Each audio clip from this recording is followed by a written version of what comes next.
Hello दोस्तों, स्वागत है आपका मिशन बीपीएससी टीआरई 4 में। तो चलिए हम पढ़ते हैं 7वीं क्लास का भूगोल का दूसरा चैप्टर हमारे पृथ्वी के अंदर। हमारी पृथ्वी एक गतिशील ग्रह है। इसके अंदर एवं बाहर निरंतर परिवर्तन होता रहता है। क्या आपने कभी सोचा है पृथ्वी के आंतरिक भाग में क्या है?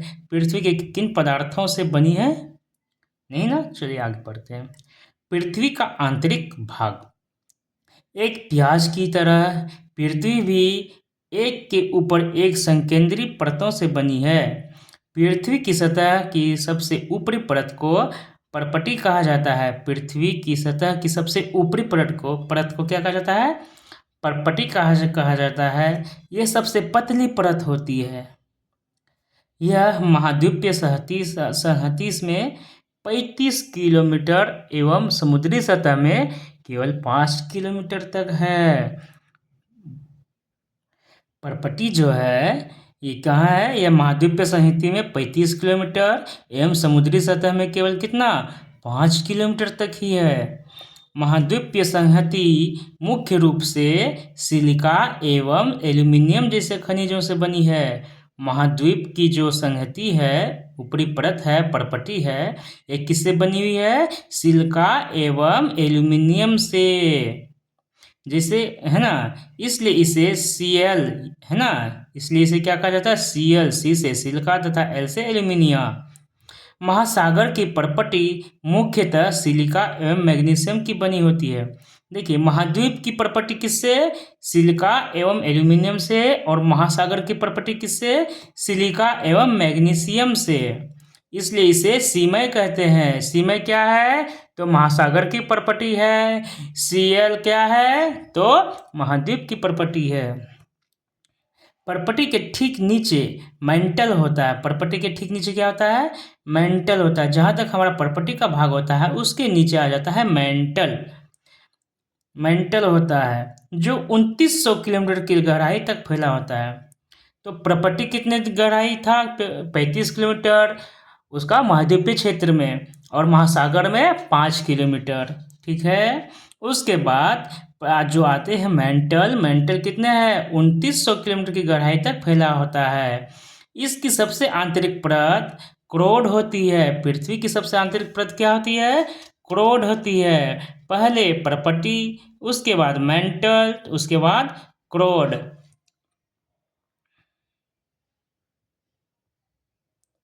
क्रोड की त्रिज्या कितनी है? 3500 किलोमीटर है। यह मुख्यतः निकल एवं लोहे की बनी होती है। नीफे है ना, क्रोड किसकी बनी होती है? निकल एवं लोहे की, जिसको नीफे कहा जाता है। नी से निकल तथा फे से फेरस होता है। फेरस मतलब लोहा। केंद्र क्रोड का तापमान एवं दाब काफ़ी उच्च होता है। जैसे कि हमारा जो था परपटी, उनका महाद्वीपीय क्षेत्र में कितना था एरिया अंदर जाने का? अंदर तक कितना भाग था? 35 किलोमीटर। और समुद्री भाग में कहाँ कितना था? 5 किलोमीटर। और इसमें जो पाया जाता था खनिज उसको क्या कहते थे? Cl, C से सिलिकॉन, L से एल्यूमिनियम। फिर आता था हमारा मेटल। क्या आता था? मेंटल आता था। मेंटल कितना था? 2900 किलोमीटर तक था। मेंटल की गहराई कितनी थी? 2900 किलोमीटर तक थी। और उसमें क्या मिलता था? तो सीमे मतलब सिलिकॉन और मैग्नीशियम मिलता था। फिर उसके बाद आया सबसे आंतरिक परत क्रोड। क्रोड कितना? 3500 किलोमीटर तक था उनका एरिया। फिर उसमें हमको क्या मिला? नीफे मिला, निकल एवं लोहा, जिसको फेरम भी बोलते हैं, फेरस। तो चलिए, क्या आप जानते हैं पृथ्वी के आयतन का केवल 1% हिस्सा ही परपटी है? पृथ्वी के आयतन का केवल 1% हिस्सा ही परपटी है, जो कि 35 किलोमीटर तक फैला है। 84% मेंटल है। उसके बाद 84% क्या है? मेंटल है। एवं 15% हिस्सा क्रोड है। पृथ्वी की त्रिज्या 63,071 किलोमीटर है। पृथ्वी की त्रिज्या कितनी है? 63,071 किलोमीटर। ये क्वेश्चन बार बार पूछा जाने वाला है। पृथ्वी की त्रिज्या कितनी है? 63,071। और क्रोड की त्रिज्या कितनी है? तो 3500 किलोमीटर। एक और मुख्य बातें हैं कि विश्व की सबसे गहरी खान दक्षिण अफ्रीका में स्थित है। विश्व की सबसे गहरी खान कहाँ पर स्थित है? तो दक्षिण अफ्रीका में स्थित है, तथा इसकी गहराई लगभग 4 किलोमीटर है। तेल की खोज में इंजीनियर ने 6 किलोमीटर गहराई तक खोद चुके हैं। तेल की खोज में इंजीनियर कितनी गहराई तक पृथ्वी के अंदर खोदे हैं? 6 किलोमीटर तक। उससे आगे जैसे जैसे मानिए दोस्तों, पृथ्वी के अंदर हम जितनी गहराई तक खोदते जाते हैं, पृथ्वी के अंदर का टेम्परेचर उतना ही बढ़ता जाता है। जैसे जैसे हम अंदर जाएंगे टेम्परेचर बढ़ता जाता है। तो इसी कारण हम पृथ्वी के उतने अंदर तक भाग को नहीं खोद सकते हैं। अगर हम लोहे की मशीन को भिड़ाते हैं तो वो भी पिघल जाएंगे एक समय पर। चलिए अब आगे पढ़ते हैं शैल एवं खनिज। क्या पढ़ेंगे? शैल एवं खनिज। पृथ्वी की परपटी अनेक प्रकार के शैलों से बनी होती है। शैल मतलब पत्थर। पृथ्वी की परपटी बनाने वाले खनिज पदार्थ के किसी भी प्राकृतिक पिंड को शैल कहा जाता है। शैल किसको कहते हैं? पृथ्वी की परपटी बनाने वाले खनिज पदार्थ के किसी भी प्राकृतिक पिंड को, खनिज पदार्थ का जो भी पिंड होगा, जो भी भाग होगा, उसी को क्या कहते हैं? शैल कहते हैं। शैल विभिन्न रंग, आकार एवं गठन की हो सकती है। मुख्य रूप से शैल 3 प्रकार की होती है। मुख्य रूप से शैल कितनी प्रकार की होती है? 3 प्रकार की होती है। आग्नेय शैल जिसको इग्नियस भी कहते हैं। पहला कौन सा है? आग्नेय शैल जिसको इग्नियस भी कहते हैं। दूसरा है अपसादी शैल जिसको सेडिमेंट्री भी कहते हैं। अपसादी शैल को क्या कहा जाता है? सेडिमेंट्री। पहला शैल है आग्नेय यानी कि इग्नियस शैल, दूसरा है अपसादी यानी कि सेडिमेंट्री शैल, तीसरा है कयांतरित यानी कि मेटामॉर्फिक शैल। पहला आग्नेय, दूसरा अपसादी, तीसरा कयांतरित, इसको मेटामॉर्फिक करते हैं। चलिए, द्रवित मैग्मा ठंडा होकर ठोस हो जाता है। द्रवित मैग्मा क्या होता है? ठंडा होकर ठोस हो जाता है। इस प्रकार बने शैल को आग्नेय शैल कहते हैं, है ना। इस प्रकार के बने शैल को क्या कहते हैं? आग्नेय शैल। आग्नेय शैल कैसे बनता है? तो द्रवित मैग्मा जो होता है ठंडा होकर ठोस हो जाता है। और आग्नेय शैल को प्राथमिक शैल भी कहते हैं। आग्नेय शैल 2 प्रकार की होती है, एक अंतर्भेदी शैल एवं दूसरा बहिर्भेदी शैल। आग्नेय शैल कितने प्रकार की होती है? 2 प्रकार की होती है, एक अंतर्भेदी, दूसरा बहिर्भेदी। क्या आप ज्वालामुखी से निकलने वाली लावा की कल्पना कर सकते हैं? वास्तव में आग की तरह लाल द्रवित मैग्मा ही लावा है, जो पृथ्वी के आंतरिक भाग से निकलकर सतह पर आता है। जब ज्वालामुखी होती है, अंदर से मैग्मा टाइप का लाल लाल, है ना, जो कि धरती के अंदर से बाहर आता है। लाल लाल है, हालांकि ठोस, वो द्रवमय आता है, पिघला हुआ रहता है। जब द्रवित लावा पृथ्वी की सतह पर आता है, यह तेजी से ठंडा होकर ठोस बन जाता है। वही द्रवित मैग्मा जब पृथ्वी के अंदर से बाहर निकलती है विस्फोट होकर, ज्वालामुखी विस्फोट होकर, तो बाहर आएंगी, तो बाहर के वातावरण से तो वो ठंडा होंगी। ठंडा होने के बाद वो क्या बन जाता है? ठोस बन जाता है। और परपटी पर इस प्रकार से बने शैल को ही बहिर्भेदी आग्नेय शैल कहते हैं। इनकी संरचना बहुत महीन दानों वाली होती है। उदाहरण के लिए बेसाल्ट। बेसाल्ट क्या है? बहिर्भेदी आग्नेय शैल है। बेसाल्ट क्या है? बहिर्भेदी आग्नेय शैल है। दक्कन पठार बेसाल्ट शैलों से ही बना है। दक्कन का पदार्थ कर्नाटक के क्षेत्र में है, मतलब मध्य भारत और दक्षिण भारत के बीच में जो है, उसमें क्या होता है? बेसाल्ट जो है ना, दक्कन का पठार बेसाल्ट शैलों से ही बनाता है। और पठार के बारे में हम पढ़ रहे हैं दोस्तों कि पठार बहुत ही खनिजों से परिपूर्ण होता है। द्रवित मैग्मा कभी कभी भूप्रपटी के अंदर गहराई में ही ठंडा हो जाता है।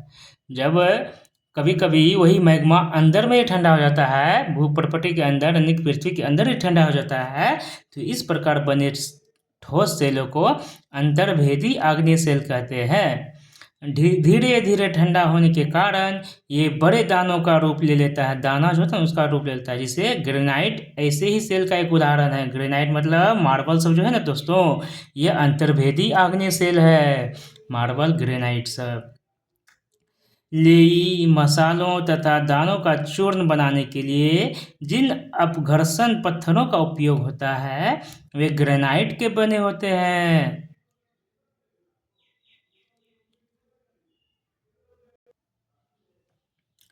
सेल लुढ़क कर, चटक कर तथा एक दूसरे से टकरा कर छोटे छोटे टुकड़ों में टूट जाती है। इन छोटे कणों को अवसाद कहते हैं। जो सेल का जो छोटा छोटा टुकड़ा होता है जो कि लुढ़क कर या चटक कर टूटता है, उन्हीं छोटे कणों को अवसाद कहते हैं। ये अवसाद हवा, जल आदि के द्वारा एक स्थान से दूसरे स्थान पर पहुंचाकर जमा कर दिए जाते हैं। ये अदृढ़ अवसाद दबकर एवं कठोर होकर सेल की परत बनाते हैं। इस प्रकार के सेलों को अवसादी सेल कहते हैं। वो जो टूटा हुआ भाग, छोटा छोटा भाग जो होता है, वहाँ से लुढ़क कर पानी के माध्यम से या हवाओं के माध्यम से उड़कर जो दूसरी जगह जाते हैं, वहाँ पर क्या होता है, दबकर एवं कठोर होकर सेल की परत बना देता है, वही अवसाद। इस प्रकार की सेल को क्या कहते हैं, अवसादी सेल कहते हैं। उदाहरण के लिए बलुआ पत्थर रेत के दानों से बनता है। बलुआ पत्थर किससे बनता है, रेत के दानों से बनता है। रेत मतलब बालू, जिससे हम लोग घर बनाते हैं। इन सेलों में पौधों, जानवरों एवं अन्य सूक्ष्म जीवाणुओं जो कभी ना कभी इन सेलों पर रहे हैं, उनके जीवाश्म भी हो सकते हैं। आग्नेय एवं अवसादी सेल, आग्नेय एवं अवसादी सेल उच्च ताप एवं दाब के कारण कायांतरित सेलों में परिवर्तित हो सकती है। आग्नेय एवं अवसादी सेल को कायांतरित सेल में परिवर्तित होने की प्रक्रिया कैसे होती है, उच्च ताप एवं उच्च दाब के द्वारा। उदाहरण के लिए चिकनी मिट्टी चिकनी मिट्टी स्लेट में एक चूना पत्थर संगमरमर में परिवर्तित हो जाता है। चिकनी मिट्टी का स्लेट जो होता है उसमें क्या होता है, एवं चूना पत्थर जो होता है संगमरमर में परिवर्तित हो जाता है। चलिए कुछ शब्द की उत्पत्ति हुई है दोस्तों जो पढ़ते हैं। इग्नियस, लैटिन शब्द इग्निस से है जिसका अर्थ होता है अग्नि। और सेडिमेंट्री, लैटिन शब्द सेडिमेंटम से बना है जिसका अर्थ होता है स्थिर, है ना। मेटामॉर्फिक, जो कि ग्रीक शब्द मेटाफोरस से बनी है जिसका अर्थ होता है रूप परिवर्तन। हम पढ़े थे ना दोस्तों कि सेल 3 प्रकार की होती है। आग्नेय सेल जिसको हम कहते हैं इग्नियस, अवसादी सेल जिसको सेडिमेंट्री कहते हैं, तीसरा है वाकांतरित सेल जिसे हम मेटामॉर्फिक कहते हैं। फिर आता है एक शब्द जीवाश्म। जीवाश्म क्या है, सेलों की परतों में दबे मृत पौधों एवं जंतुओं के अवशेष को ही जीवाश्म कहा जाता है। सेल हमारे लिए बहुत उपयोगी है। कठोर सेलों का उपयोग सड़क, घर एवं इमारत बनाने के लिए किया जाता है। कठोर सेल का उपयोग सड़क, घर एवं इमारत बनाने के लिए किया जाता है। आप पत्थरों का उपयोग कई खेलों में करते हैं। उदाहरण के लिए 7 पत्थर, पिट्ठू जिसको बोलते थे आप लोग, चिबिड्डी, टापू या किटकिट जिसको बोलते थे, 5 पत्थर जिसको गिट्टी आदि है ना, आप लोग खेलते थे। आप अपने दादा दादी, माता पिता, पड़ोसियों आदि से पूछकर कुछ अन्य खेलों की जानकारी प्राप्त करें। चलिए इतना जरूरी नहीं है हमारे लिए, लेकिन पढ़ते हैं आगे। आपको जानकर आश्चर्य होगा कि किन्हीं निश्चित दशाओं में एक प्रकार की सेल चक्रीय तरीके से एक दूसरे में परिवर्तित हो जाते हैं। एक सेल से दूसरे सेल में परिवर्तन होने की इसी क्रिया को या प्रक्रिया को सेल चक्र कहा जाता है ना। आपको जानकर बहुत आश्चर्य होगा कि किन्हीं निश्चित दशाओं में एक प्रकार के सेल चक्र है ना, सेल चक्रीय तरीके से एक दूसरे में परिवर्तित हो जाते हैं, इसे ही सेल चक्र कहते हैं।